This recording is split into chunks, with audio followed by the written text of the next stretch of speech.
Hello everyone, welcome back to my channel Bindaas Puja. तो दिनटा छिलो आमार बार्थडे।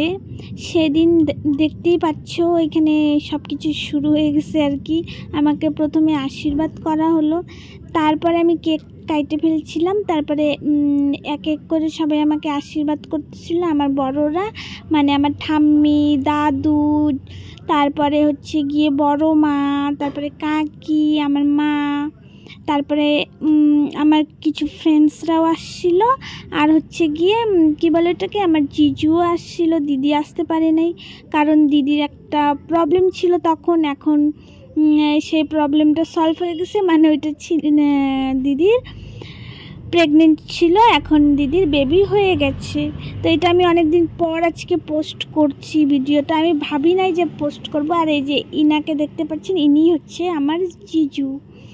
তো যাই হোক, জিজু আমাকে প্রথমেই আর কি সবার প্রথমে বললো কেকটা আগে কেটে ফেলো, তারপরে হচ্ছে গিয়ে যা করার কইরো। তো আমি কেকটা কাটলাম আর আমার দুজন বোন দেখো দুই পাশে টুকটুক করে দাঁড়িয়ে আছে। কারণ হচ্ছে গিয়ে ওরা এই ক্যান্ডেলটা, এটা তো ক্যান্ডেল না, যাই হোক এটা দেখে ওরা ভীষণ ভয় পাচ্ছিল, মানে আওয়াজ হচ্ছিল একটু কেমন যেন। তারপরে দেখো অফ হয়ে গেল, বাস ওদের খচ্চরামি শুরু। ওরা আমাকে বলতেছে আমাকে এটা দিস ওটা দিস, মানে এতটা খচ্চরামি করতেছিল। তারপরে জিজু বলতেছে দাঁড়াও দাঁড়াও, আমি কেটে তোমাদেরকে দিচ্ছি, তোমাদের পছন্দের যেটা দরকার।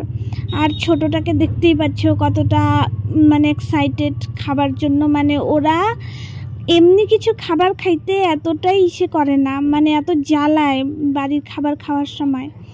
আর হচ্ছে গিয়ে কেক বললে ওরা এক পায়ে রেডি হয়ে যায়। তো সবার প্রথমে আমাকে জিজু কেক খাওয়াই দিল আর কি। তারপরে ওই যে ওদেরকে দিল, মানে দেওয়া হলো। তারপরে ওরা একটু শান্ত হলো আর কি। তাও ওরা আর কি বলতেছে না না আমার এটা লাগবে, আমার ওটা লাগবে। তো যাই হোক, পরে সবাই একে একে করে সবাইকে কেক দেওয়া হলো। তারপরে জিজু আমার জন্য গিফটও এনেছিলেন আর কি, সেটা আমাকে দিয়েছিলেন আর কি।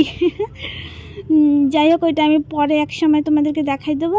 আর ইনি হচ্ছেন আমার বান্ধবী, যিনি আমাকে এই আশীর্বাদ করছেন আর বলতেছেন কি আশীর্বাদ করব আমি তোকে বল। তাই আমি বলছি কি তোর যা মন চায় ওইটাই আশীর্বাদ করিস যা। পরে আমাকে বলতেছিল আজকে তোকে শাড়ি পরে কেমন লাগতেছে জানিস, মনে হচ্ছে আজকে তোর আশীর্বাদ। আমার যে এত হাসি পাইছিল যে আমি তোমাদেরকে কি বলবো। পরে আমাকে বলতেছে সত্যি বললাম। তো আমি বলছি চুপ কর, এখানে অনেক লোকজন, আমাকে আর তুই লজ্জিত করিস না, আমার নাকি আশীর্বাদ। কি বলবো আমি। তারপর ও আমাকে কেক খাওয়ালো। আমি বলছি অল্প একটু দিস ভাই, আমি মানে বিশ্বাস করো আমি কেক খাইতে পছন্দই করি না। এমনিতেই যদি পেস্ট্রি থাকে না, ওই কয়েকটা পেস্ট্রি আছে ওগুলো আমার খুব পছন্দের, ওগুলো থাকলে আমি খাই নিই, কিন্তু কেকটা আমি অতটা পছন্দ করি না। যাই হোক, তারপরে দেখো জিজু আমাকে কত আদর করে আর কি আশীর্বাদ করে দিচ্ছেন। যাই হোক, আমি নমস্কারও করলাম। সো কেমন লাগলো বইলো, টাটা।